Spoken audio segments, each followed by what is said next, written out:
청취자 여러분, 안녕하십니까? 주 예수 그리스도의 은혜가 여러분 모두에게 임하시기를 축원합니다. 지난 시간에는 말씀이라는 제목으로 은혜를 나누었습니다. 오늘은 하나님과 말씀 그리고 성도라는 제목으로 함께 은혜를 나누도록 하겠습니다. 우리는 교회에 다니고 있다는 사실로 마치 구원을 따놓은 당상으로 생각하며 살아갈 때가 많습니다. 그러나 습관처럼 교회에 다니고 교회가 요구하는 대로 봉사하고 선교하고 구제하는 그것으로 나는 장차 천국에 이를 것이라는 생각은 참으로 위험한 생각입니다. 아담의 후손인 인간이라는 존재는 타락한 성품을 가지고 있기 때문에 언제든지 자기 생각에 매몰되어 현실을 직시하지 못할 때가 많기 때문입니다. 그러므로 성도는 끊임없이 자신의 현 위치를 확인해야 합니다. 나는 잘 가고 있는가? 나는 하나님께서 원하는 방향으로 순종하며 살고 있는가? 그래서 부단히 자신의 삶을 돌아보며 구세주이신 예수 그리스도를 바라보며 그분을 향해 쉬지 않고 노져 나가는지 점검하면서 살아야 할 것입니다. 오늘의 말씀의 본문은 요한복음 1장 1절에서 3절까지의 말씀입니다. 하나님의 말씀은 어디나 어떤 말씀이나 다 심오하지만 이 요한복음의 서두에 해당하는 부분은 아주 심오한 메시지가 들어있음을 알고 더 깊이 있게 공부해야 할 것입니다. 우리는 이미 앞에서 태초에 계신 말씀에 대해서 공부를 했습니다. 그 다음 나오는 말씀이 이 말씀이 하나님과 함께 계셨으니입니다. 이 속에 삼위일체 교리가 함축되어 표현되고 있습니다. 예수님은 성부 하나님과 함께 계신 분이십니다. 한 인격 안에 함께 공존해 계시면서 그 속에서 끊임없이 교제하시는 분이십니다. 그러므로 우리가 부리는 호칭은 다르지만 그분이 바로 하나님이신 것입니다. 그래서 요한복음 17장 3절에서 영생은 곧 유일하신 참 하나님과 그가 보내신 자 예수 그리스도를 아는 것이라고 말씀하시는 것입니다. 하나님을 알고 예수님을 아는 것이 영생이라고 하십니다. 믿음은 아는 데서 출발합니다. 무엇을 믿는지도 모르는 것은 무속신앙입니다. 어떤 예수님을 믿는지도 모르고 그 이름을 부르고 교회에 다니고 있다면 정한수 떠놓고 삼신할머니를 향해서 기도한 그것과 다를 바가 없습니다. 그래서 아는 것이 전제되어야 합니다. 그래야 우리의 믿음의 내용이 바른 방향으로 가게 되는 것입니다. 1절에서 그 말씀이 하나님이라고 했습니다. 그분이 인간이 되셔서 요한과 다른 제자들과 함께 사셨습니다. 즉 한 방에서 먹고 자고 낮에는 같이 활동을 했습니다. 사도 요한은 그분 옆에서 보고 듣고 겪은 것을 기록했습니다. 그것이 요한복음입니다. 그가 하나님의 영광을 보았다고 하는 것은 예수님의 말씀과 예수님의 삶과 그분의 신적인 능력을 다 보고 체험한 뒤에 이 모든 것을 한마디로 축약해서 표현한 것이 하나님의 영광을 보았다는 표현입니다. 그분은 말씀이며 또한 하나님이십니다. 사도 요한이 육신을 입고 자신들과 함께 계시는 예수님을 하나님이라고 확신한 것입니다. 그러므로 오늘날 우리도 말씀을 통해서 사도 요한이 그분 옆에서 체험한 그분을 우리도 체험하고 그분의 영광을 우리도 바라볼 수 있어야 할 것입니다. 그래서 그분으로부터 오는 새 생명을 얻고 이 생명 안에서 은혜와 진리이신 예수 그리스도와 함께 항상 그분 곁에서 그리고 그분 안에서 살고자 하는 소원을 가져야 할 것입니다. 그런데 우리가 믿는 예수님을 요한복음에서는 말씀이라고 표현하고 있습니다. 말씀이시고 로고스로 표현되시는 예수 그리스도는 하나님이 창조하신 존재가 아닙니다. 하나님으로부터 빠져나온 어떤 에너지도 아닙니다. 그분은 삼위일체 하나님이십니다. 그분이 말씀으로 오신 것입니다. 사도 요한은 지금 그것을 설명하고 있습니다. 베들레헴에서 탄생하시고 나사렛에서 성장하신 목수의 아들로 오신 그분이 하나님이심을 말하고 있는 것입니다. 즉 로고스는 영원 전부터 계신 분이시며 만물이 창조되기 이전부터 계신 분이시며 그리고 완전한 인격을 가지고 성부 하나님과 교제하시는 하나님과 동등한 신성을 지니신 분임을 강조하고 있습니다. 이 말씀이 누구신지 우리가 먼저 알 수 있는 것은 그분은 태초에 즉 만물이 창조되기 전에 계셨으므로 피조물이 아니라 항상 하나님 곁에 계신 영원하신 분이라는 것입니다. 그런데 이 예수께서 고난받는 종의 모습으로 오십니다. 그래서 사람들에게 버림을 받습니다. 이사야 선지자가 이미 예언해 놓았습니다.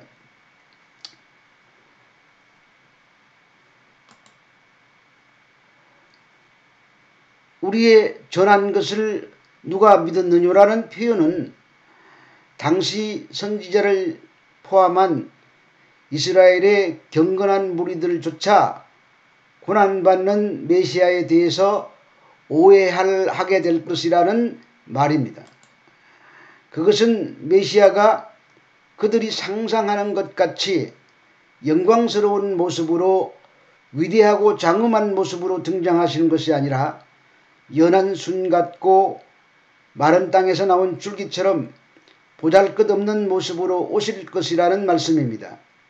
그러한 모습 때문에 선지자들과 경건한 이스라엘의 백성들조차 그를 멸시하며 배척하고 죄인처럼 취급을 해 끝내는 예수님을 십자가에 매달아 죽일 것에 대한 말씀입니다.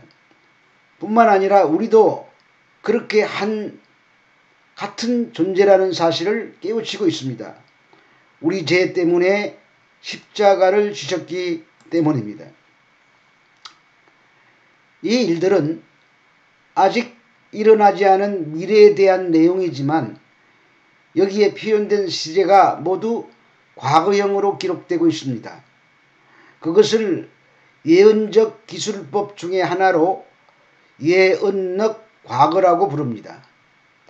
아직 일어나지 않았지만 일어나고 난 후의 시간으로 앞질려 달려가서 뒤를 돌아보면서 마치 과거를 회상하는 것처럼 들리도록 표현하는 방법입니다. 이처럼 실제로 예수님이 오셨을 때 사람들은 예수님을 메시아로 인정하지 않았으며 그분은 고난을 받고 멸시를 당하여 십자가에 못 박혀 돌아가셨습니다. 그것을 이사야 선지자가 마치 미리 본 것처럼 기록한 것입니다. 그런데 예언대로 오셨다가 예언대로 돌아가신 그 예수님을 십자가 이후에도 대다수의 이스라엘은 그분을 메시아라고 인정하지 않았습니다. 그래서 그분의 제자들까지 핍박을 했습니다. 이러한 가운데 사도 요한이 바로 그분이 메시아임을 간단명료하게 그러나 삼위일체 교리를 깊이 있게 함축하여 설명하고 있는 말씀이 요한복음 1장 서두의 말씀인 것입니다. 2절은 강조를 위한 반복어법입니다. 그가 태초에 하나님과 함께 계셨고 라고 하므로 1절의 문장을 다시 반복하여 기록하고 있습니다.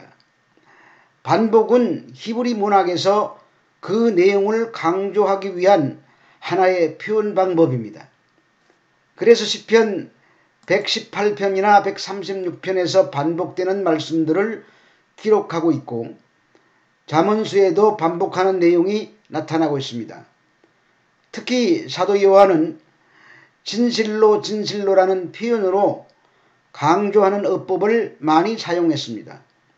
우리는 여기서 말씀이 곧 하나님이시다, 로고스가 곧 하나님이시다, 예수가 곧 하나님이시라고 반복하는 그 요한의 간절한 심정을 깨닫고 느껴야 될 것입니다. 베드로전서 2장 4절의 말씀처럼 사람에게는 버림받아 되었으나 하나님께서는 택하심을 입은 보배로운 산돌이신 그분께 나아가 그분을 알고 만나고 믿어야 합니다. 베들레헴의 말구유에 누우셨다가 빈민촌 나사렛에서 가난한 목수의 아들로 자라나시고 풍채도 없고 흠모할 만한 곳이라고는 하나도 없는 그분이 메시아임을 믿어야 합니다. 만물이 그로 말미암아 지은 바 되었다고 성경은 기록하고 있습니다. 이곳에 지은 바 되었으니 이 말은 헬라어로 에게네토라는 말인데 70인역 창세기 1장 3절에서도 빛이 있었고에 있었다는 말은 에게노터라는 단어를 쓰고 있습니다.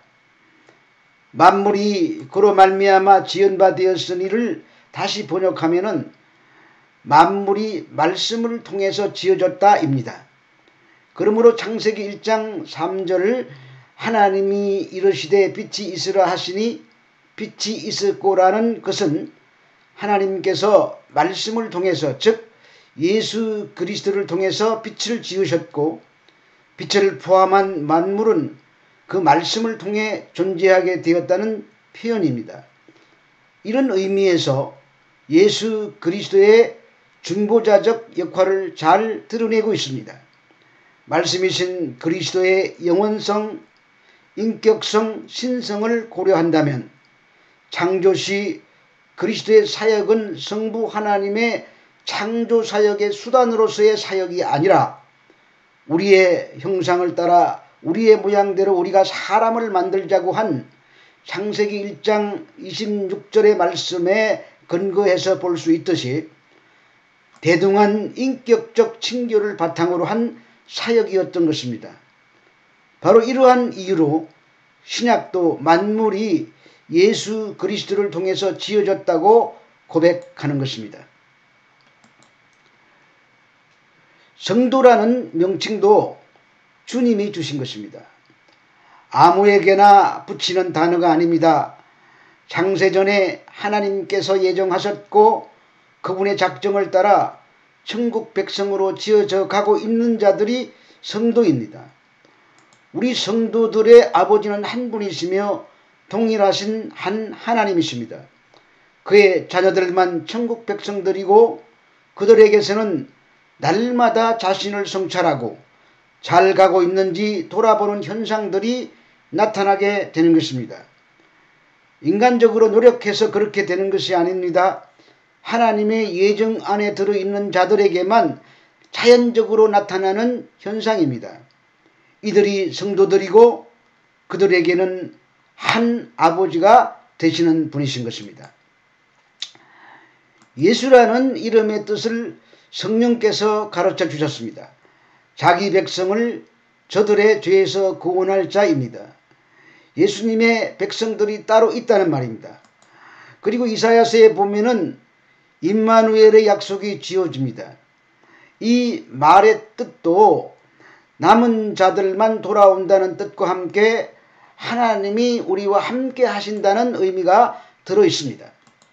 결국 이 말씀은 하나님이 함께 하시고 예수님의 보혈로 제시성 받은 자들만 하나님의 백성이고 성도라는 말이 되는 것입니다. 이사야 시대에는 북쪽에는 에브라임이라는 나라가 있었고 남쪽에는 유다가 있었습니다. 남쪽의 왕 아하스는 하나님을 의지하지 않고 아수르를 의지하고 있었습니다. 그러자 북쪽의 르신이라는 왕과 아람의 베가가 자기들이 위태롭다고 생각해서 연합해서 남쪽 유다를 공격해 왔습니다. 그때 유다의 왕과 백성들의 마음이 살림이 바람에 흔들림같이 흔들렸다고 표현하고 있습니다. 이때 하나님께서 이사야 선지자에게 그의 아들 스알랴숲을 데리고 가서 아하스 왕을 만나라고 하셨습니다. 스알랴숲은 남은 자가 돌아온다는 뜻입니다. 이사야 선지자가 아하스 왕에게 두려워 말라고 하나님의 말씀을 전합니다. 그들은 연기 나는 두 부치갱이에 불과하다고 말합니다. 불이 꺼져서 연기 나는 그런 세력이니 두려워하지 말라는 말입니다. 그런데 아하스가 믿지 않습니다.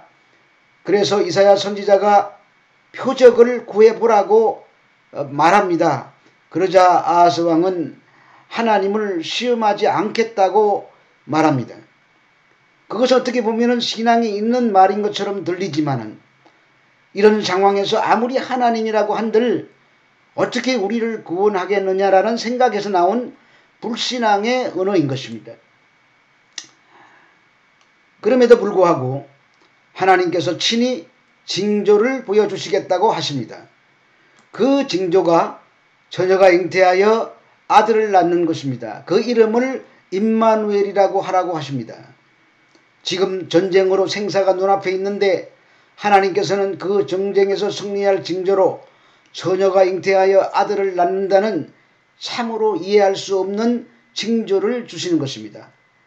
이 말씀은 비록 다윗의 후손인 유다가 망해서 멸절되는 것 같이 보여도 그 그루터기에서 하나님의 백성들이 일어나고 장차 예수님의 탄생으로 최후의 승리는 다윗의 후손인 이스라엘에게 주어질 것이라는 복음의 말씀인 것입니다. 처녀가 잉태하여 아들을 낳는다는 것은 약한 여자의 모습입니다. 그러나 처녀에게서 나온 아이가 태어남으로 적을 물리치겠다는 약속입니다. 더 궁극적인 목표는 마태복음 1장 23절의 말씀처럼 하나님이 우리와 함께 계시려고 하시는 것입니다. 결국 메시아의 탄생으로 임마누엘의 약속이 이루어지는 것입니다. 다시는 친자를 의지하지 않는다고 합니다. 그것은 아수르를 의지하다가 아수르에 의해서 고난을 당했기 때문입니다. 그리고 하나님을 진실하게 의지한다고 합니다. 그러나 하나님을 의지한다고 해서 다 하나님의 백성이 아니라고 하십니다.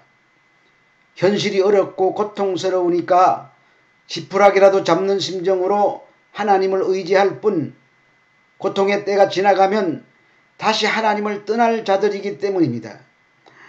그래서 내 백성이 바다의 모래와 같이 많을지라도 남은 자만 돌아온다고 하시는 것입니다.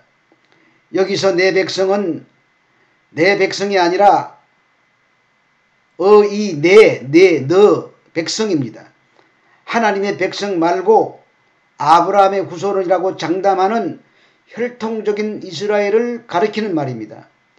오늘로 말하면 교인들입니다. 아무리 아브라함의 후손이라고 해도 아무리 교회를 열심히 다녀도 언젠가는 변심하여 떠날 자들은 예수 그리스도를 믿는 자들이 아니며 남은 자들도 아니며 하나님의 택한 백성이 아니라는 표현인 것입니다. 그들은 강한 자를 의지하고 강대국을 의지하는 자들입니다. 오늘날 강한 자가 누구입니까? 누가 인생의 주인입니까? 돈입니다.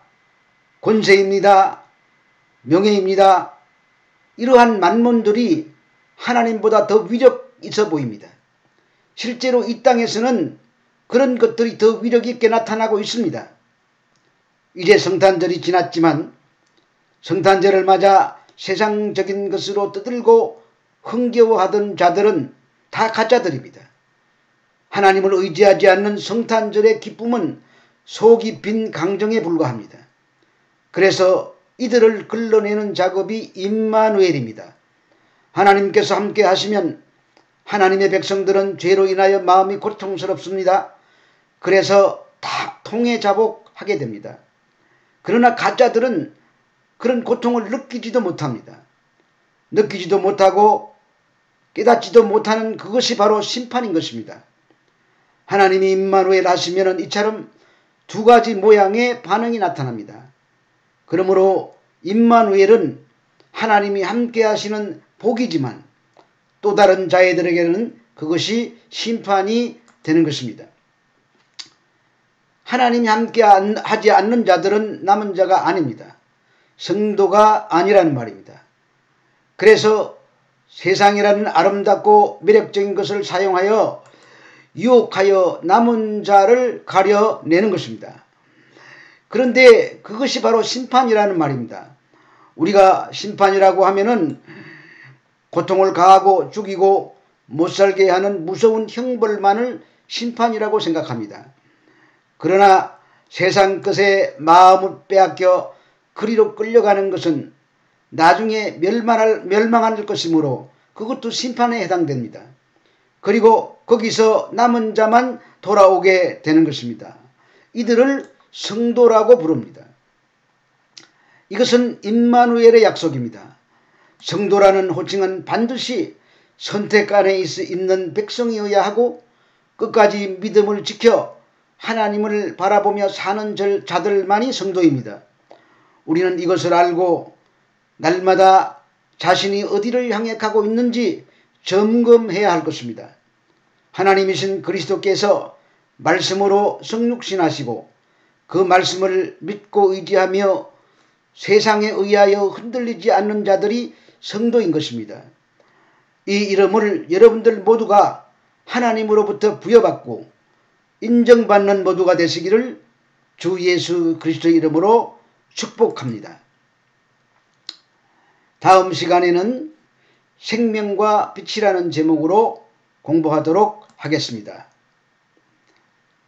감사합니다.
청취자 여러분,